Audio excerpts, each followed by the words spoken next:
I had graduated from high school with straight A's, kind of, but I was really self-conscious that I didn't know anything. To me, one of the biggest beauties of homeschooling is as moms come out of the educational system and they feel cheated while they're homeschooling their children, and this is what happened to me, they are getting an education also. Yeah. And I look at my all my old homeschooling friends, the older ladies, and I'm like, these are the smartest women. They know they did not pursue that career that they've been told that they should, that that's where all happiness and self-fulfillment will be. Instead, they stayed at home.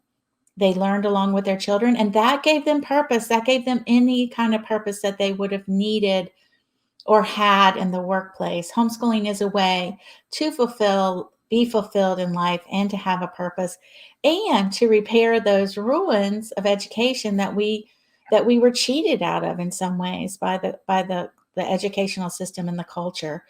Right. So I just think it's awesome fun to homeschool, Yeah. and I think it's also fun to learn. And now that all my kids are grown up, guess what? I'm still homeschooling because I'm still in school. I'm still learning, and it's really seamless.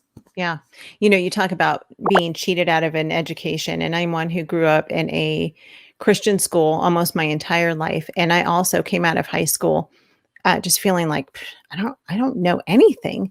Mhm. And that has, I agree, been one of the most exciting things for me in our homeschool journey is starting over, because you kind of literally start over from kindergarten and you just learn along with your kids. And my husband's always just said, you just need to stay one step ahead of them. That's all. Mhm. And Mhm. there are so many resources, of course, to be able to teach our kids. Sure. And so it's not like I have to know chemistry and, all the things that they're going to um, encounter, especially in the high school years. God has been so good to have us here at a time when we have options for all of those things. And so you didn't have all of the options that we have today.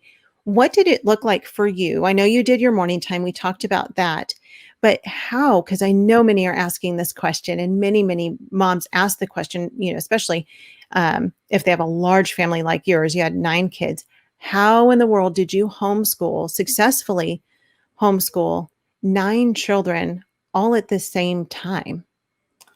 Well, you know, at the time when I was homeschooling, I sometimes would feel sorry for myself. Like I didn't have, first of all, when you have 9 kids, you don't have a lot of money. Right. That's a lot of people suck in the money.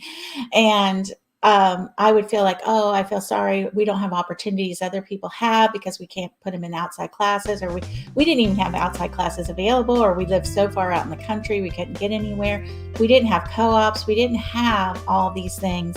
And so we were at home. Now I did have 8 boys, so the boys had each other. We a lot of people with 1 or 2 children would come to our house to get muddy and dirty and ruin their clothes. And we had that. My daughter did not have that, but my sons had that. They had other boys to play with, so we weren't isolated in the sense that we were completely alone.